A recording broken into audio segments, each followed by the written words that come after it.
They tell you gallbladder surgery is simple. 2 days, a handful of pills, and home before the weekend. What they don't tell you is how heavy the word home can feel when no one is waiting for you. I remember that Thursday morning in perfect fragments. The smell of antiseptic, the stiffness of hospital sheets, and the way the ceiling tiles formed perfect little prisons above me. A nurse named Holly fluffed my pillow and said, "Your family should be here soon." I nodded, even smiled, because it was easier than explaining that my phone had been silent for hours. I called my son Darren 5 times. On the 5th, he finally answered. There was laughter in the background, light, careless, not meant for me. "Mom, what?" he said, half annoyed, half distracted. And then I heard Lana, his wife, say through the speaker, "Tell the zombie on speed dial to quit haunting us. She smells the same too." He laughed. That's what I remember most. The ease of that laugh. "Don't call every 5 minutes like a lost dog. We're not your taxi, old woman." Then click. The line went dead, and something inside me went quiet with it. Holly peeked in again. "Everything all right?" "Just fine," I lied. "Family's on the way." I lied again. When she left, I swung my legs over the bed. The floor felt like ice under my bare feet. I signed my discharge papers, tucked my pain behind a polite thank you, and walked out into the drizzle alone. The driver was a kind-eyed man who smelled faintly of peppermint gum and engine oil. He asked where I was headed. I said home automatically. That word caught in my throat like a seed that would never sprout. We drove through Willowport's narrow streets, past the diner where my husband and I used to share blueberry pie after Sunday service, past the thrift store where I once bought Darren his first winter coat. It was strange how memory can sit beside you in silence and still make the car feel crowded. Out the window, puddles turned the sky upside down. For a moment, I caught my reflection. Tired eyes, gray hair pulled back too tightly, a bandage peeking from my collar. I looked like someone's grandmother, but not anyone's priority. I thought about the years that had led me here, selling my engagement ring to pay Darren's first semester of college, working double shifts at the dress shop in Boston just to send him money for books, staying strong during Thomas's funeral when all I wanted to was fall apart in front of our friends.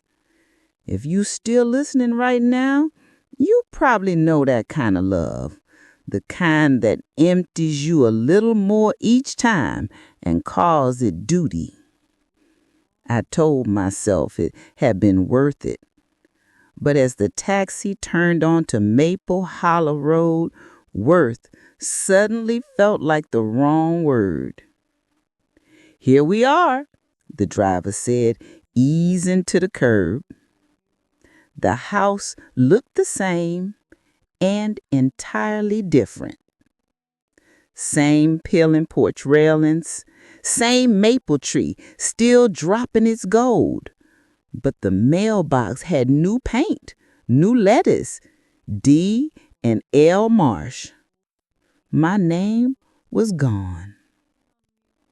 I climbed the steps slowly, each one pulsing through my stitches. When I reached for my keys, they slipped against the lock. It didn't fit. They changed it. The new lock gleamed brass, thick, untouched by time. A stranger's lock on my door. "Darren!" I called. My voice barely made it past the rain. A light flicked upstairs. Then the window creaked open, and Lana leaned out, wrapped in a white towel, still phone in hand. "You're not supposed to be here, Evelyn. This is our house now. Maybe try a retirement home. Honestly, it smells better without you. Less mothballs and martyrdom." Her words fell like stones. Behind her, I saw Darren walk by, look once, then turn away. And then the porch light clicked off. That's how you unmother someone. Not with anger, not with grief, with a switch. The rain thickened until I couldn't tell what was on my face anymore. Tears or weather, it didn't matter. The taxi was long gone. I walked. My bag was heavy, or maybe it was just me. Every few steps, the wound in my side reminded me I wasn't healed. But pain has a rhythm you can almost dance to when you used to it. A mile down, a flickering sign buzzed through the rain. "Bluebird Motel, vacancy." The V was burned out, so it just read vacancy. That felt about right. The clerk barely looked up. $60, cash only. He handed me a key with the number 5 carved in faded plastic. Inside, the room smelled of bleach and old coffee. The kind of clean that hides things rather than fixes them. I sat on the edge of the bed. The mattress dipped, the same way life does when you've given it everything and it still asks for more. The wallpaper was pale blue with tiny flowers that had started to curl away from the seams. They looked tired of pretending to bloom. I turned on the lamp and whispered, "They rewrote the story of who I am." That sentence hung in the room like smoke. For a long while, I listened to the rain tap against the window, like someone too polite to knock. There's a kind of silence that doesn't comfort, it scratches. I couldn't sleep, so I opened my small suitcase and pulled out what little I'd brought. Nightgown, slippers, and the red leather notebook Thomas gave me the year we married. He used to say, "Write it all down, Evie, even the small days, especially the small days." I flipped to a blank page and wrote, "October 17th. They changed the locks."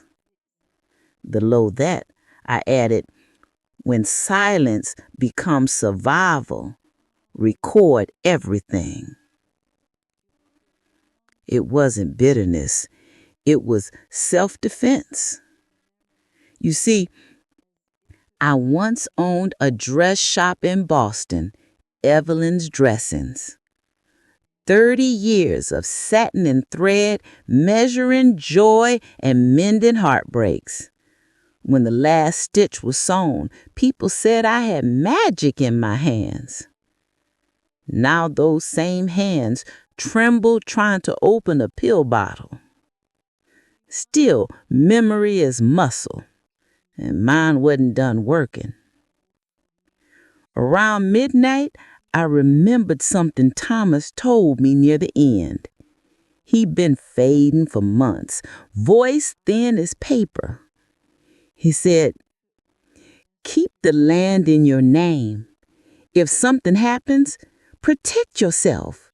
People change." Back then, I'd laughed through my tears. I said, "Not Darren. Our boy's good." Thomas smiled, soft and sad, the way people do when they already know the ending. Now, sitting in that motel room, I finally understood. I went to the bathroom, wiped the fog off the mirror, and studied the woman looking back. Gray streaks, faint scar under the chin, eyes that had seen too much and still refused to close. I pressed my fingers to the glass. "You're still here," I whispered. It wasn't a comfort. It was a vow. If you ever had to remind yourself you exist, really exist, you'll know the taste of that moment. It's salt and metal and something close to courage. I thought about calling Darren again. I even dialed the first 3 digits.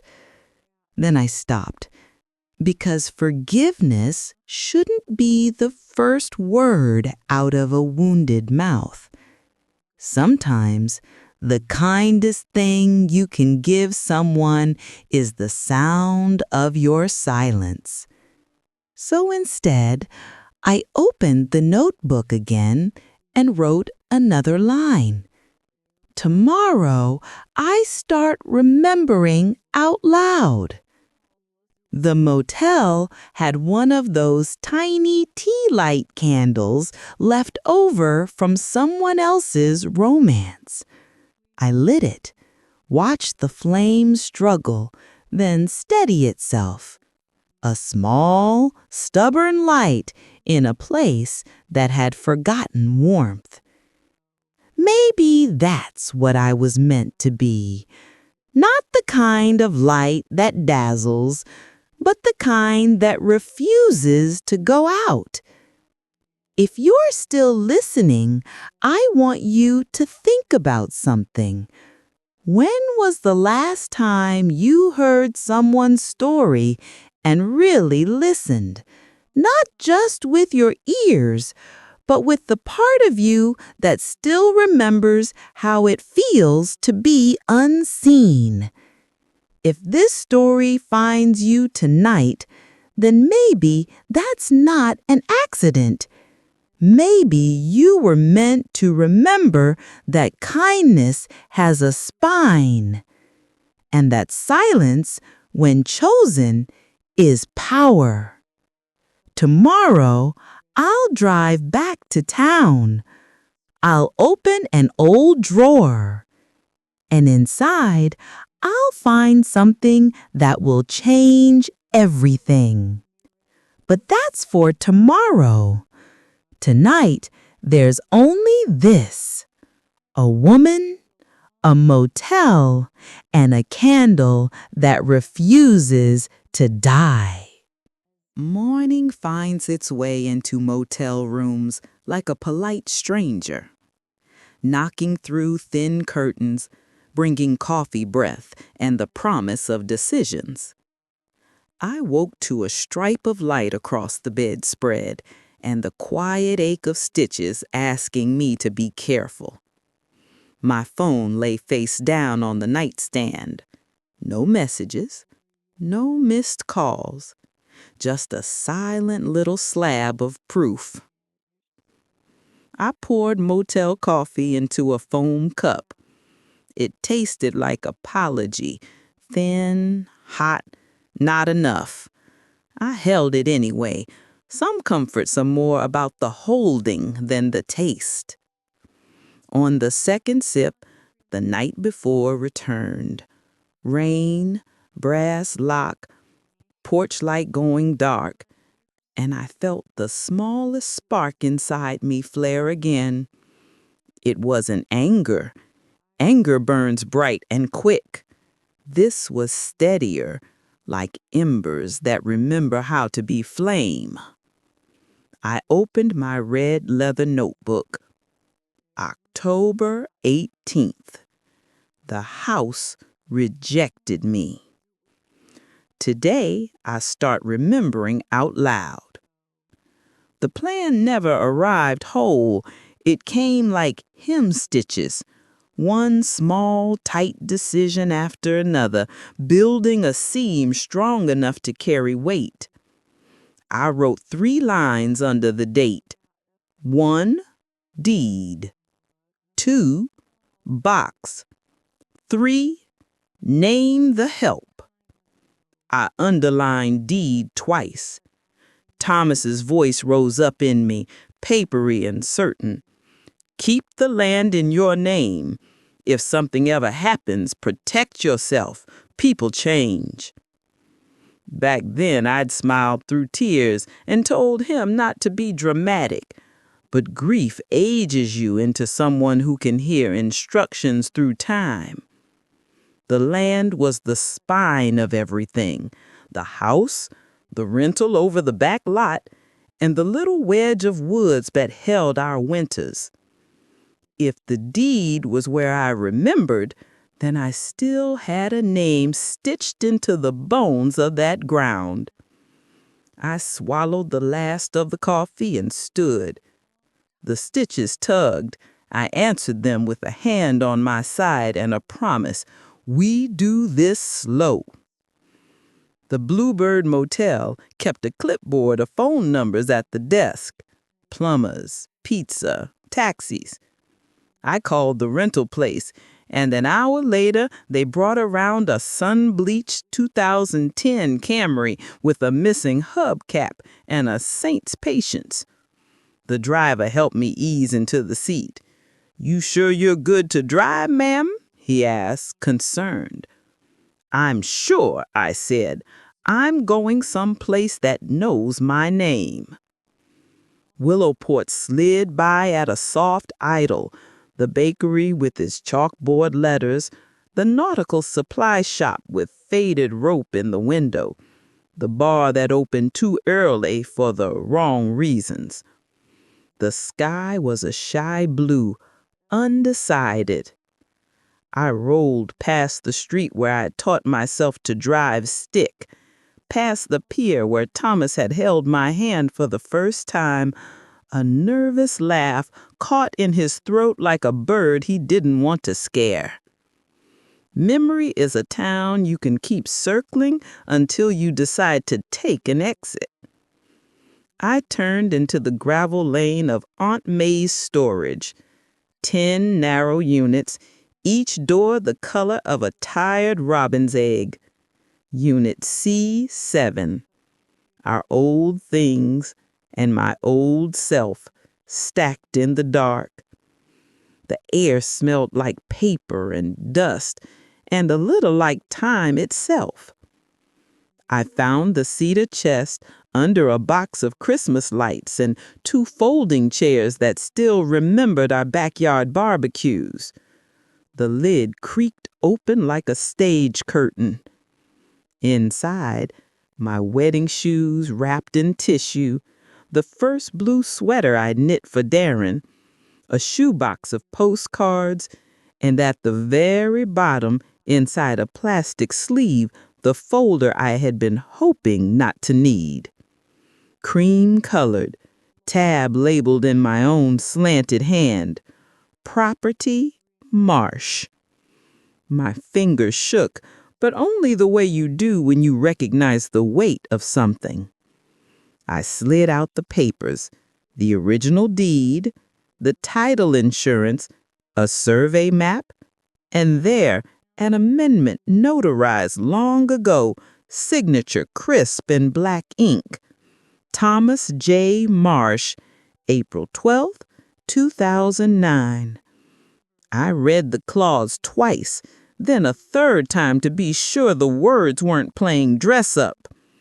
If I was treated without dignity, or suffered neglect, abuse, or abandonment at the hands of our heirs, I had full discretion to reallocate all assets as I saw fit: house, rental, land, retirement portfolio.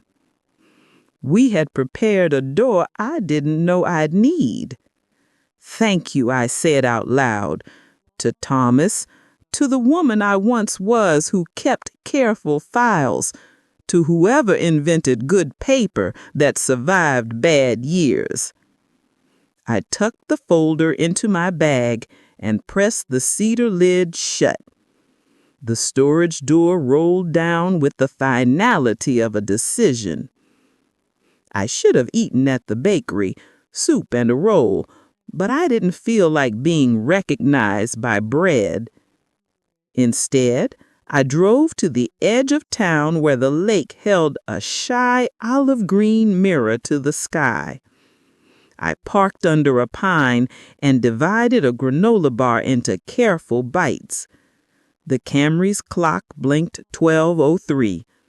The day was new enough to become anything. Faces came in. Thomas, smiling with one dimple. Darren, at 5, with jellied on his cheek. Darren at 20, with a look that already knew how to step around me. I let them visit and leave, like wind. Hunger and history feel the same when you're quiet. Both ask you what you will become next. Deed, I whispered, tapping my bag. Box. Help. Box meant the bank, the old Willowport Savings and Trust with its marble floor that kept secrets cold. Thomas and I had a safe deposit there for the belt and suspenders piece that old men like to wear. Help meant a name, not just a profession. I did not need a lawyer. I needed my lawyer, someone whose hand my stitching had once held. Thanks have their own weather. Cool air, slow clocks, polite nods. The manager recognized me vaguely, seamstress recognition, a smile like, "Did you hem my daughter's prom dress?" It doesn't matter. It opens the same doors. "Safe deposit?" he asked. "Please." He led me back to a small room that smelled like furniture polish and quiet conversations. Box 21 sat on the table like a rectangle of past tense. My key trembled. The lock didn't. Inside were the usual life rats: our marriage certificate, Thomas's discharge paper from a war that never quite ended in his sleep, and a sealed envelope labeled in his hand, "Evie, if you ever need this." He'd written that in black marker, all caps, the way you write to be heard across years. I broke the seal. A letter slid out first, then a second, thinner envelope paper-clipped to it. "Evie, you loved me enough to soften the hard edges of this world. So now it's my turn to soften the ones you might meet without me.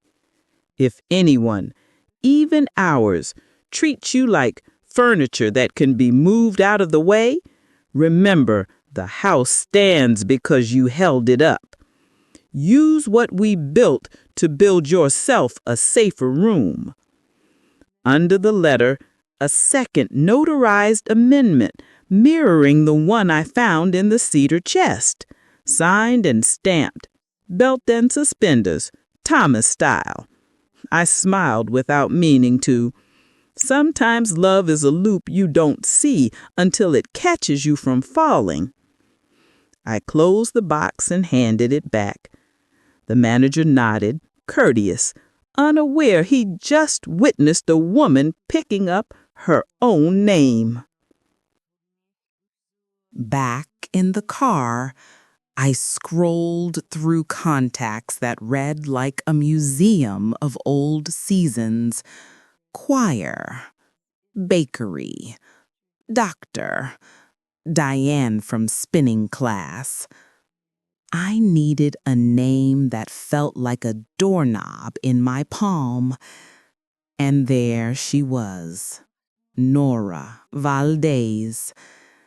10 years ago, I'd sewn Nora's law school graduation dress, deep emerald, bias cut, a neckline that said, "I am both letter and spirit."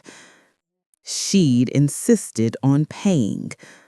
I'd refused because I could see myself in her, someone who was about to climb the stairs I only ever dusted.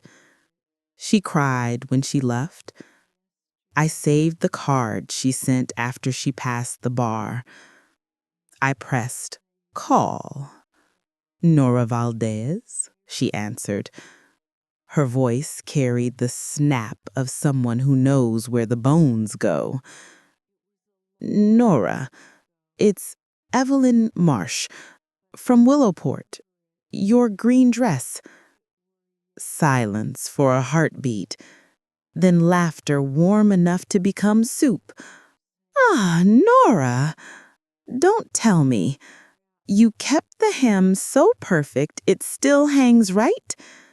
"Still hangs right," I said. "Nora, I need help." The voice on the other end slowed down, the way good people do when trouble arrives. "Tell me where you are," she said. "I'll meet you there." We chose Harbor Diner, back booth, the one with the view of the boats and the terrible painting of a lobster in a top hat. Nora slid into the seat with the notebook already open. She wore a blazer the color of espresso and a kindness that didn't fuss. I told the story clean, no rancor, just facts with edges. The hospital calls, the brass lock, the window, the motel, the cedar chest, the bank box. While I spoke, she made a list like a lattice you could grow something on. "First," she said, tapping her pen, "we secure the paper spine, deed, amendments, accounts. Second, we document the pattern, messages, treatment, witnesses. Third, we establish immediate safety, no contact, property control, access. You won't need to lift anger. The evidence will lift you." Her certainty steadied me. "There's more," I said. "They say things at parties. I've heard it. They act out my sickness for laughs." "Do you have proof?" she asked gently. "Not yet," I said, "but I think I know how to get it." Nora nodded. "Good. We won't chase drama. We'll collect truth. Leave the thunder to people who need loud to feel tall. We'll use ink." She wrote her number on a napkin, then paused. "Evelyn, do you want me to take this on pro bono?" I didn't have to think. "Please," I said, "but only if I can hem something for you when this is done." Her laugh came like relief. "Deal." I didn't go back to the motel. Not yet. The sun was angling toward late afternoon, lighting up dust motes in the car like tiny planets. I drove past the house again, slowly, not to scare my own courage. From the curb, it looked like every catalog photo wants you to believe in. White trim, hydrangeas staging their own opera, and a pumpkin on the steps, pretending to be welcome. Through a slit in the curtains, I saw movement. Lana's silhouette, then Darren's, taller, hesitant, the way people move when they know the story they're telling can't hold forever.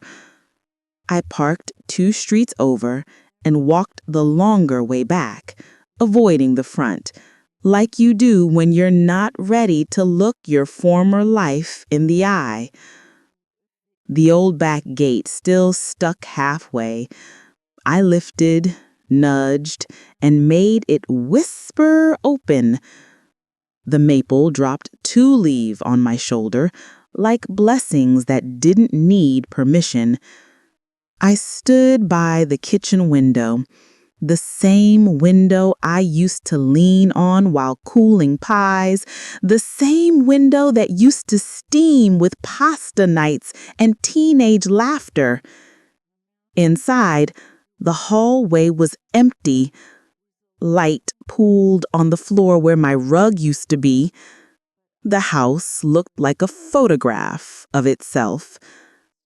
I took a breath and slipped something small from my pocket, a coat button camera I'd ordered months ago when forgetting had first arrived as policy, not accident. I told myself I was paranoid. Now, I told myself I was prepared.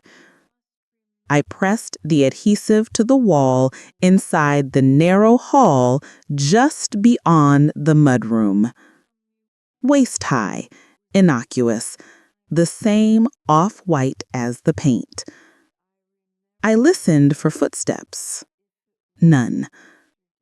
The little circle winked its red light once as if to say, "I see you seeing me." I placed a second one under the lip of the console table where keys used to live, not to spy, to remember, in the house that had decided I was not a memory it wanted. I said, when silence becomes strategy, evidence becomes protection. I slipped back through the gate, heart steady, stitches behaving like small, stern teachers. The light had turned honey-colored. Willowport looked like a postcard that forgave you for writing late. At the corner, I saw Mr. Cormack standing on his porch, twirling a screwdriver like a baton.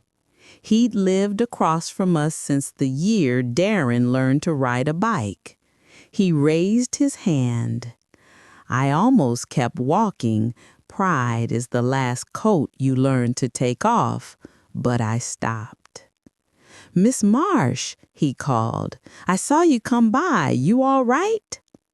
It's a dangerous question, "you all right?" because if you answer honestly, you might hear your voice bruise. I swallowed and said, "Working on it." He stepped down a stair. "If you ever need me to say what I've seen," he murmured, voice low like a secret that shouldn't be, "I can. Heard things. The boy, he isn't the boy I remember." I nodded, throat tight. "Thank you," I said. "That might matter." He looked past me toward the house. "Funny thing about locks," he said. "People think they keep the wrong ones out. Sometimes they just trap the wrong ones in. We both let that sentence sit between us like a small, polite fire. Dusk came with purple edges.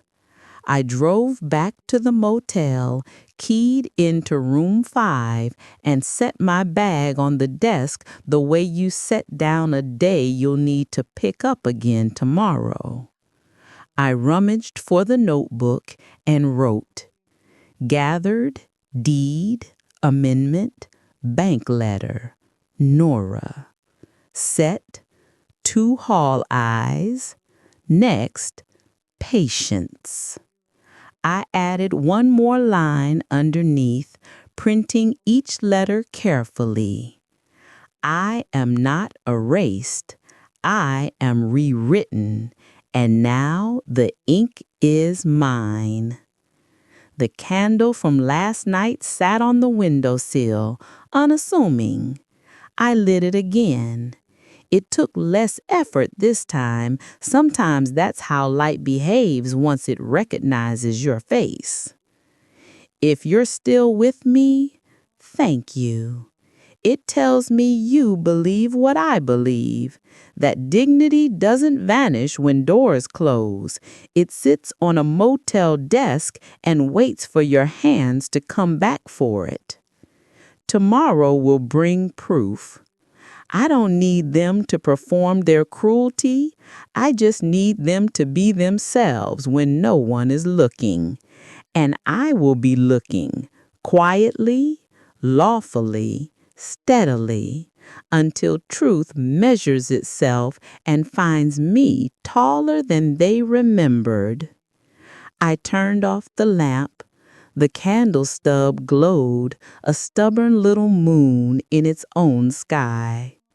I lay down gently, hand on the stitches, whispering the names of women who endured, my mother, her mother, the ones who kept houses standing and were told they were only wallpaper. Tomorrow, I told the dark, we begin. The hearing came on a Tuesday that smelled like snow and nerves. I'd pressed my best navy dress, the one with the faint white stitching along the cuffs, proof that I could still make something neat out of frayed edges. Nora met me at the courthouse doors, briefcase in one hand, peppermint tea in the other. "Breathe, Evie," she said. "Today we let facts speak in full sentences." Inside the Bangor County courtroom was half wood, half echo.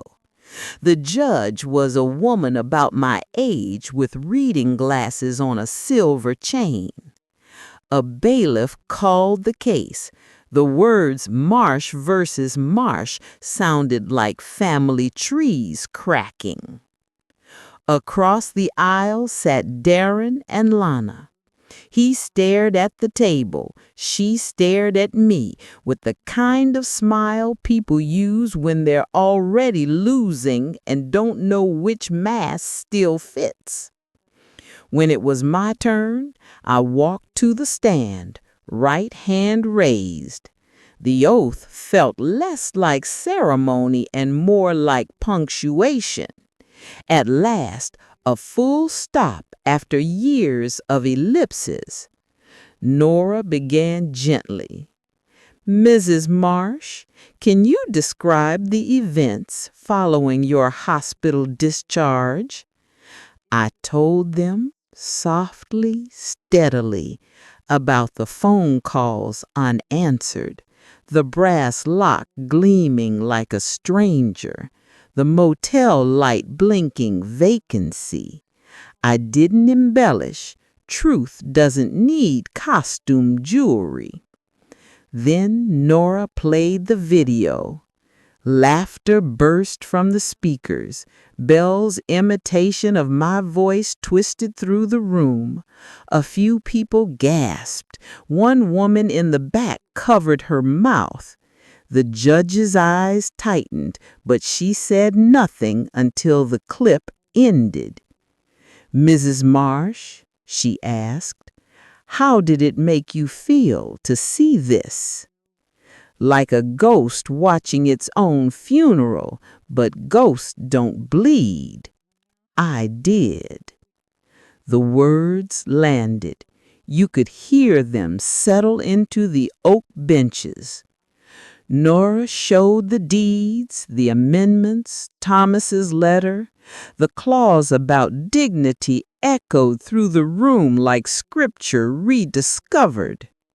Then she introduced Eloise, who testified about the insult she'd overheard through open windows and the night she'd seen me sitting alone in my car outside my own porch light.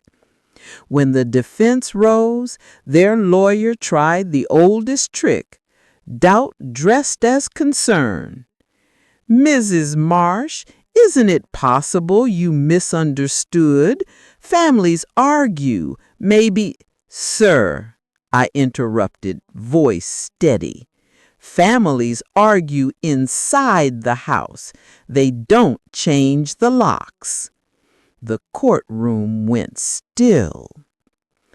2 days later, the judge's decision arrived on embossed paper that trembled slightly in my hands.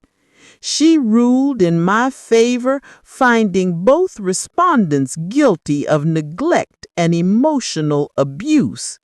They were ordered to vacate the property within 21 days. A protective order barred them from contact. And there, near the bottom, was a line that made the air in the room grow lighter. Awarded to Mrs. Evie Marsh $300,000 in damages for emotional and reputational harm. I didn't cheer. Justice isn't a parade. It's a deep breath after drowning. Nora squeezed my shoulder. "You did it," she whispered. I shook my head. We did. Thomas did. Every woman told to wait did.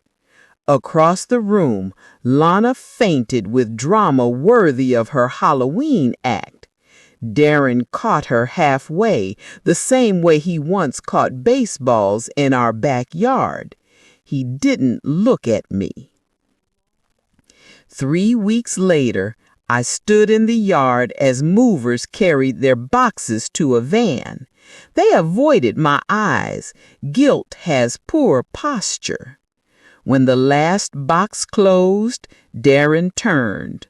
For a moment, he looked like the boy with jelly on his cheek again. "Mom, I don't know how we got here," he said. I answered, "You stopped calling it home." He nodded once, then left. The gate clicked, the wind shifted, and just like that, the house exhaled. People expected me to move back in, repaint, reclaim, but some walls absorbed too much sound. I walked through every room once, the hallway where my cameras had watched truth unfold, the kitchen that still smelled faintly of cinnamon and betrayal, and knew I couldn't stay. The house would always whisper their names louder than mine. That night, I met with Nora and signed one more paper, the transfer deed. The property, the adjoining rental, the woods behind it, all donated to the Northern Maine Women's Resilience Foundation. We decided to rename the site the Haven of Quiet Courage. "Why that name?" Nora asked. "Because quiet isn't the same as weak," I said. "It's just patience with purpose." She smiled. "Then that's the plaque we'll hang." The day the haven opened, snowflakes the size of thimbles drifted through sunlight. Dozens of women came, some with canes, some with stories heavy enough to lean on. We sat in a circle in what used to be my living room and shared tea that tasted like a beginning. I showed them how to thread old Singer machines, how to measure cloth, how to mend seams the way you mend memory, slowly with both hands. At the end of the day, one of them asked, "What will we call the sewing room?" I said, "The room of remembering, because fabric forgets nothing, and neither do we." News of the court case spread faster than rumor. A local paper ran the headline, "Maine woman wins landmark elder abuse suit against own family." Someone uploaded the Halloween video online. By the weekend, the internet had new villains, Lana the Mocker and Mama Evicta. Their public statements dissolved under their own weight. They started a fundraiser to rebuild after lies, but donations stopped after the truth resurfaced. I didn't gloat. I'd already spent my portion of satisfaction. Instead, I poured the settlement money into more sewing machines, better heating, and a small sign by the door that read, "Your voice didn't vanish.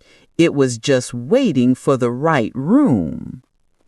3 months later, a letter arrived from Darren. 3 sentences, careful as bandages. "I'm sorry, Mom. I didn't know it hurt that much. Can we talk?" I read it twice, then wrote back, "Sorry is a word. I needed action. I waited too long for both. Now I choose peace, and peace for me means distance. I hope you find clarity." I sealed the envelope, not with bitterness, but with closure. Sometimes forgiveness is not reunion, it's release. A year passed. The haven grew louder with laughter, softer with healing. I still lived in the small apartment above the workshop. Each morning I lit a candle in the window, not for mourning, just remembrance. One evening, a young reporter asked me during an interview, "Do you ever miss your old house?" I smiled. "You're standing in it," I said. "I just changed the locks again, this time to keep the good in." If you're still listening, thank you. You're proof that stories like mine still have ears. And if there's someone in your life who's gone quiet, maybe tonight's the night you call first. Because here on True Life Stories, we don't just tell stories. We remember them. We honor the voices that were once told to hush. So if you believe that dignity has no expiration date, subscribe, stay a while, and help the silence end.